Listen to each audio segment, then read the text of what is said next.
How should I prepare the inside for an open house? For many homes and markets, professional help from someone in staging makes good financial sense. Check your staging options first. If you are doing it yourself, here are 5 key tips. 1. Depersonalize. You want the buyer to envision this house being their home. Remove the things that make it your home. Photos, awards, collections, and stuff. 2. Move the stuff.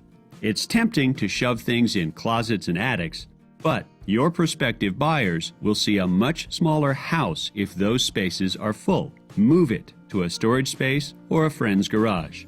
3. Warm it up. Baking bread or cookies, adding fresh flowers, colorful pillows, and throws are touches used by professional stagers to make a place warm without your stuff. 4. Light it up. Light sells homes. Clean windows inside and out. Light bulbs all working and curtains open or even gone. 5. Go away. Don't hover. Leave. Pack for a day trip and have your realtor tell you when to return. Buyers won't envision themselves buying if you're around. Depersonalize and move stuff out, warm it up and light it up, then leave and let your realtor do their job.